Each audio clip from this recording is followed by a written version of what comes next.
위대한 하모니라는 제목으로 말씀을 보도록 하겠습니다. 어떤 화가가 있었습니다. 이 화가는 살아있을 때 단 한 점의 그림밖에 팔지 못했습니다. 누구인지 맞춰보세요. 사람들은 그는 실패한 화가라고 불렀습니다. 하지만 지금 그의 작품은 수백억 원의 가치를 지니고 있습니다. 왜일까요? 사람들이 알아보기 전까지 그의 가치가 없었던 것일까요? 절대 아닙니다. 이미 가치가 있었지만 사람들이 몰랐던 것뿐입니다. 여러분도 마찬가지입니다. 세상이 아직 몰라줄 뿐 하나님은 이미 우리를 알고 계십니다. 금방 소개했던 이 화가는 우리가 잘 아는 빈센트 반 고흐라는 사람입니다. 사실 오늘 10절 한 절만 읽었지만 2장 1절에서부터 우리가 쭉 봐야 되는 말씀입니다. 오늘 10절에서 우리는 그가 만드신 바라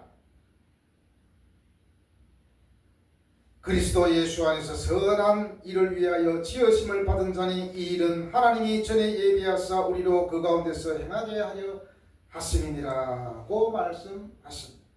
우리는 그가 만드신 바라. 여기서 우리는 누구입니까? 바로 쉬운 말로 믿는 자들입니다. 단순히 사람으로서 뿐 아니라 특히 우리 성도들을 말하는 것입니다. 구체적으로 8절에 보면 잘 나와 있습니다. 8절에 보면 너희는 그 은혜에 의하여 믿음으로 구원받은 사람이다 라고 말합니다. 바로 은혜에 의하여 믿음으로 구원받은 바로 그 사람, 바로 우리들. 어떻게 했다고 합니까? 그가 만드셨다고 합니다. 그가 만드셨다. 우리가 어떻게 살아야 하는지를, 어떻게 해야 하는지를 그 단서를 제공해 주는 단어가 바로 만들다라는 단어입니다. 만들었다는 것은 만든 사람의 의도와 목적에 따라 존재해야 한다는 것입니다. 우리를 만드신 그는 누구입니까? 바로 하나님입니다. 그 하나님은 어떤 하나님이십니까? 4절에서 잘 나와 있습니다. 긍휼이 풍성하신 하나님. 긍휼은 자비로 바꿀 수가 있습니다. 긍휼보다 자비가 더 우리가 익히 아는 단어가 아닌가요? 자비가 풍성하신 하나님. 바로 그 큰 사랑 때문에 우리를 만들어 주셨다라고 말씀하고 있습니다. 자비는 바로 하나님의 태도입니다. 이 자비는 인색한 자비가 아니라 풍성하고 끝이 없는 자비입니다. 자비는 능동적이고 부드럽습니다. 자비는 단순한 감정이 아니라 행동으로 옮기고 구제하는 그 사랑입니다. 하나님은 자비로우시고 능동적이셔서 행동으로 그 사랑을 옮기셨는데 바로 그 사랑이 십자가 사랑입니다. 독생하신 예수 그리스도를 이 땅에 보내주신 그 사랑입니다. 그가 우리를 사랑하신 그 큰 사랑. 만약 자비가 죄인들을 향한 하나님의 태도라면 사랑은 하나님께서 그들과 함께 하시는 모든 일의 동기. 자비가 풍성한 만큼 하나님의 사랑도 위대하다는 사실입니다. 하나님은 바로 이 큰 사랑으로 우리를 택하셨고 그 사랑 때문에 우리를 만드셨다라고 하는 것입니다. 만들다라는 것은 어떤 것을 질서 있는 상태로 존재하게 하는 것을 말하는 것입니다. 여러분, 성경에서 하나님은 세상을 질서 있게 만들어 주셨다고 하고 있습니다. 우리가 잘 알고 있는 수금지와 목토 천해명, 이것이 무엇인지 아시죠? 태양계의 행성 순서입니다. 만약에 여기에서 행성의 순서가 바뀐다든지 거리가 조금만 어떻게 되어도 어떻게 됩니까? 대폭발이 일어날 겁니다. 지구는 한꺼번에 날아갈 것입니다. 1cm만 움직여도 날아갈 수 있습니다. 태양과 지구의 거리, 지구의 기울기, 지구가 태양을 도는 공전, 또 지구가 매일 도는 자전, 이 모든 것을 하나님은 질서 있고 조화롭게 만드셨다는 것입니다. 엄청난 별의 숫자와 함께 지구가 있지만 정말 정교하게 돌아가고 있다는 것입니다. 사람들은 아무리 정교하게 만들어도 차는 사고가 나게 되어 있고, 비행기도 사고가 나고, 사람들도 사고가 나고, 온통 사고 덩어리입니다. 그러나 하나님이 만드신 이 우주 천체는 사고가 나지 않습니다. 사고 나면 우리가 당장 없어지겠죠.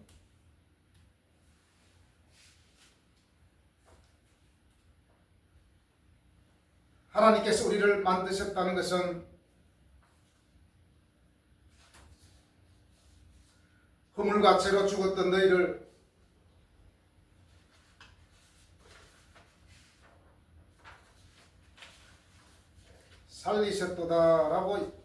살리셨도다와 연결할 수 있습니다. 자, 우리를 하나님께서 질서 있게 만드셨다고 했는데 그 전에는 질서가 무너졌다는 얘기겠죠. 자, 1절에 보니까 그는 허물과 죄로 죽었던 너희를 살리셨도다 그랬습니다. 살리셨도다 이 말과 오늘 10절에 나오는 만드셨다고 일맥상통하다고 볼 수 있습니다. 2장 1절에서 허물과 죄로 죽었더니라 그랬는데 여기서 죄는 목표를 빗나갔다는 것입니다. 이것은 근본적인 우리의 상태를 말합니다.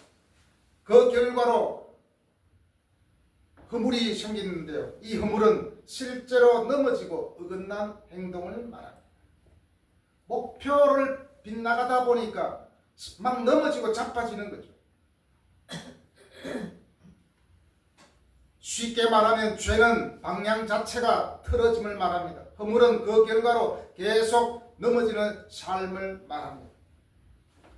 한 사람이 목적지를 향해 길을 가고 있었습니다. 처음에는 자신 있게 출발했습니다. 이 길 맞겠지 하고 계속 걸었습니다. 그런데 이상합니다. 갈수록 풍경이 낯설어지고 점점 더 목적지에서 멀어지는 느낌이 듭니다. 그래서 속도를 더 냅니다. 더 열심히 걸어갑니다. 그런데 결과는 똑같습니다. 예전에 저도 이런 경험이 있었는데요. 여전히 우리가 엉뚱한 곳으로 가고 있다는 것입니다. 왜 그렇습니까? 열심히 걷지 않아서가 아닙니다. 길이 틀렸기 때문입니다. 술 취한 사람이 열심히 걸어갑니다. 그런데 맨날 그곳이 뺑뺑뺑 도는 거죠.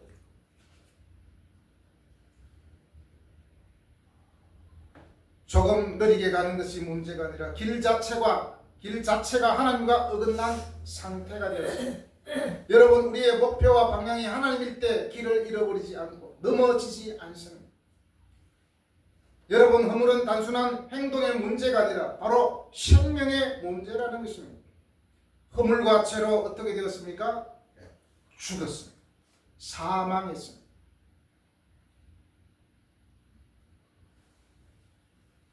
허물과 죄로 죽었다는 것은 부족하다는 것을 말하는 것이 아닙니다. 완전히 죽었다라는 것입니다.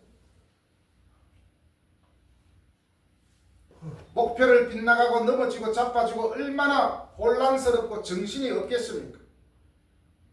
그러다 보니 영적으로 죽어가는 거예요. 영적으로 죽었다는 겁니다. 질서가 완전히 깨어져 버렸습니다. 내 마음에 질서가 깨어지다 보니 평안이 당연히 없는 거죠. 이런 우리를 하나님께서 그리스도 예수 안에서 새롭게 만들어 주셨다는 것입니다. 죽음에서 우리를 살리시고 질서를 회복하게 하셨습니다. 하나님께서 우리를 바로 새 피조물로 만드신 것입니다. 이것은 우리 그리스도인들에게 가장 중요한 것입니다. 하나님이 우리를 만드셨다는 것이 놀라운 일입니다. 이것이 우리에게 복입니다.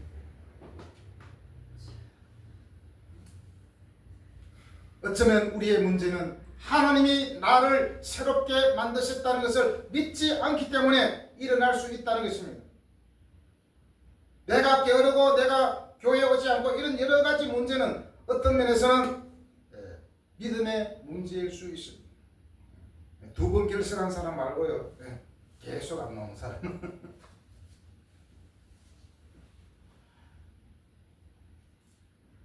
우리는 선행으로 구원받는 것이 아니라 그리스도 예수 안에서 선한 행실을 위해 창조되었다라고 오늘 말씀합니다.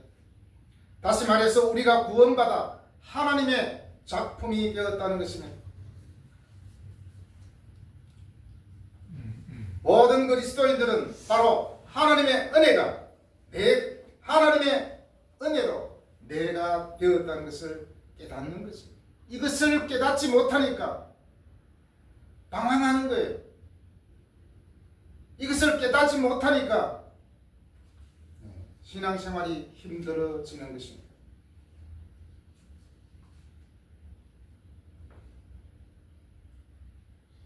하나님은 위대한 창조자이시며 위대한 조각가입니다. 우리는 하나님이 만드신 위대한 작품입니다. 나는 인정하지 않더라도 하나님이 그렇게 만드셨습니다. 분명히 성경에서는 우리를 하나님의 위대한 작품으로 만드셨다고 했는데 우리는 그것을 자꾸 거부하려고 합니다. 거기에서 또 문제가 생기는 거겠죠. 우리가 익히 아는 말씀이 있습니다. 고린도 5장 17절. 그런즉 누구든지 그리스도 안에 있으면 새로운 피조물이라. 이전 것은 지나갔으니 보라 새 것이 되었도다. 바로 이것을 위하여 하나님께서 예수님을 이 땅에 보내셨습니다. 죄와 허물로 죽었던 우리를 예수 그리스도를 통하여 완전히 새로운 피조물로 우리를 재창조해 주셨습니다. 그런데 우리를 만드신 목적이 있다는 것이죠. 목적이 무엇입니까? 오늘 말씀에서 선한 일을 위하여 지으신 바 되었다. 선한 일을 위하여 지으셨다고 말씀하고 있습니다. 분명히 바울은 8절 9절에서 선한 일이 구원을 얻는데 전혀 역할을 할 수 없다고 언급했습니다. 하지만 그는 이제 구원의 필연적인 부산물인 선한 일의 역할을 높이 평가하고 있습니다. 여기서 이 일은 광범위하게 이해해야 합니다. 바울이 본문에서 칭찬하는 일은 갈라디아서 5장에 나오는 성령의 열매에 해당한다고 볼 수 있습니다. 사랑과 오래 참음, 자비, 양선, 절제 등과 같다. 바로 기독교적 이러한 미덕을 포함하는 것입니다. 모든 성도는 열매를 맺고 어떤 형태로든 선한 일에 참여해야 합니다. 요한복음 15장 2절에서 예수님께서 포도나무 비유를 들면서 이렇게 말씀하셨습니다. 열매를 맺게 하게 하려 그것을 깨끗하게 하시느니라.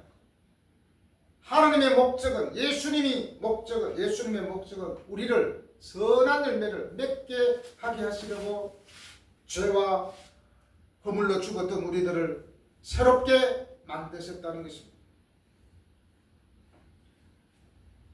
우리는 하나님이 만드셨고 우리는 하나님의 작품이라는 사실을 결코 잊어서는 안 됩니다. 많은 청년들이 이렇게 말합니다. 나는 원래 이런 사람이야. 나는 절대 안 바뀌어. 그런데 이 말씀은 정면으로 반박하고 있습니다. 아니다. 너는 다시 만들어진 사람이다. 너는 전혀 새로운 새 피조물이다. 라고 성경은 말씀하고 있습니다. 나는 절대 안 바뀔래 하는 것은 성경을 부정하는 거예요. 어떤 면에서. 내가 안 바뀌는 이유는 바로 하나님이 나를 만드셨다는 것을 인정하지 않기 때문일 것입니다. 우리는 또 생각해 보아야 됩니다.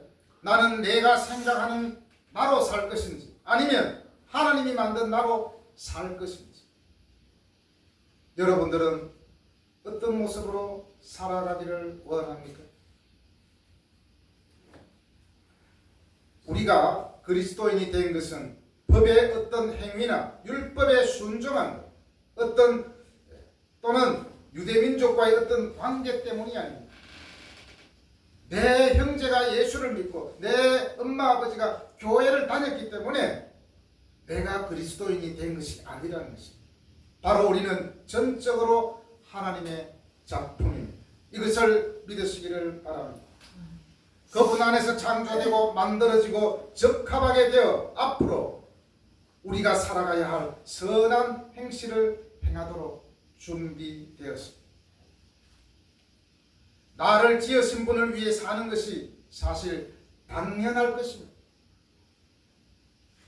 선한 일을 위하여 만드셨다고 되어 있는데 여기서 선한 일은 구원받기 위한 조건이 아니라 구원받은 사람이 당연한 결과로 나타나는 구원의 열매라고 할 수 있습니다. 내가 구원받기 위해 열심히 일하고 열심히 착한 일을 하는 것이 아니고 내가 구원받았기 때문에 그냥 자연스럽게 착한 일을 하게 되어 있는 거예요. 그냥 내 마음에서 그냥 우러나요. 그거마저 우러나지 않는다면 또 문제가 있겠죠. 하나님은 작품인 우리에게 똑같은 결과를 기대하지 않습니다. 쟤는 저렇게 하나님께서 많이 주셨는데 왜 나는 조금 줘? 이렇게 불평할 필요가 없어요. 다 분량이 다르고 특성이 다르고 재능이 다르기 때문에 어떤 사람은 10달란트를 주고 어떤 사람은 1달란트를 줍니다. 재능에 맞게 능력에 맞게 하나님께서 맡기신 거죠.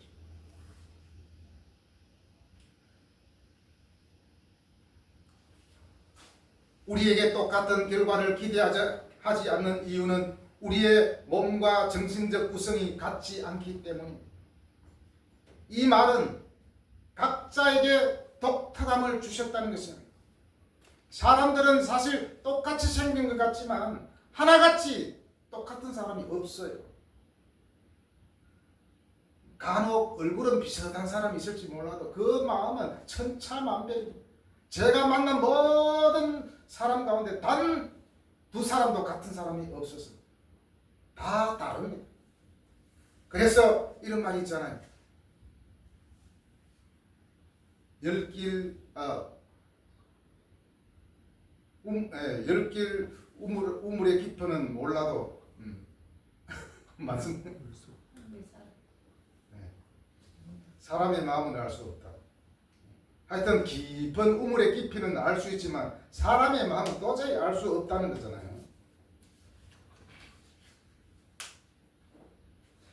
각 사람은 성격과 경험과 생각과 재능과 가치관이 다르게 조합되어 있습니다.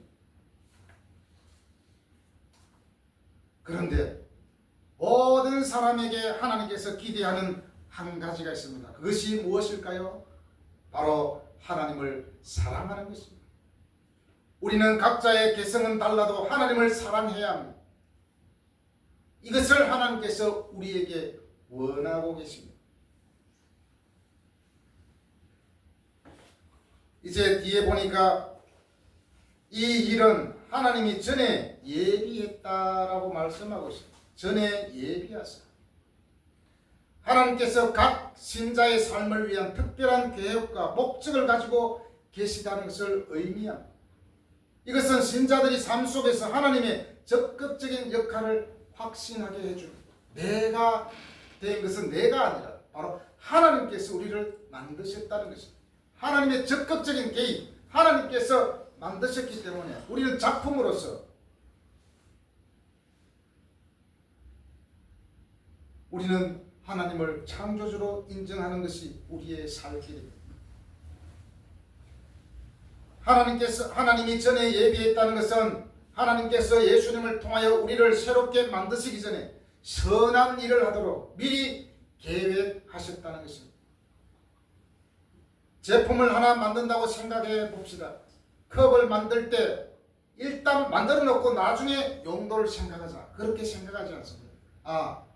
컵을 하나 만들어야 되는데 이 컵은 커피를 마시고 물을 마시고 음료수를 마시는 용도로 해야 되겠다. 그래서 만드는 거예요.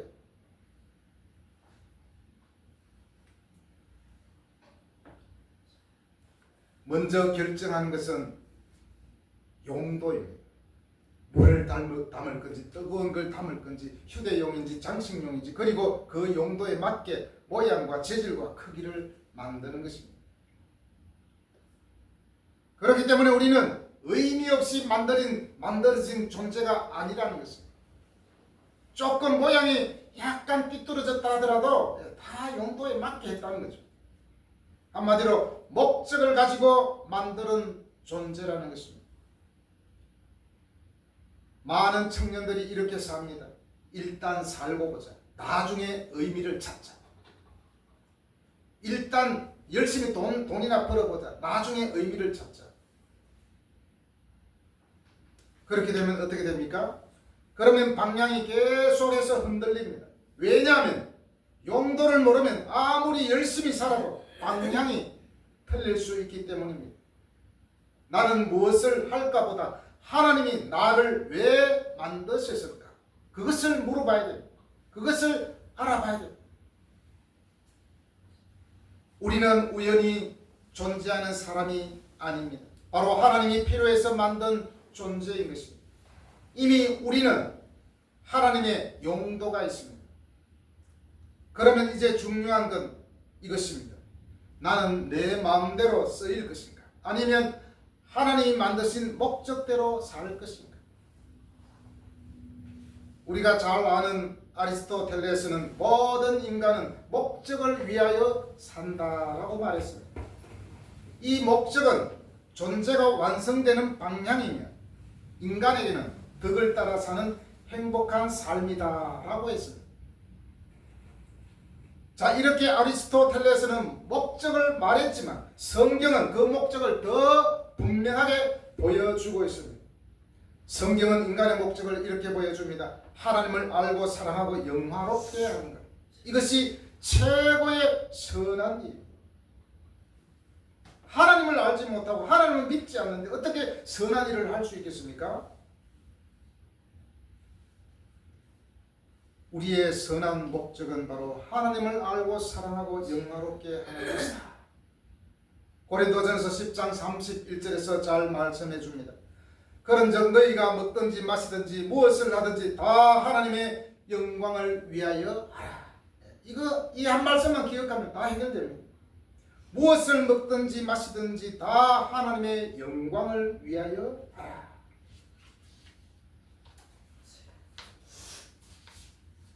다시 말씀드리면 단순히 잘 사는 것이 아니라 누구를 위해 사는가가 목적의 핵심입니다.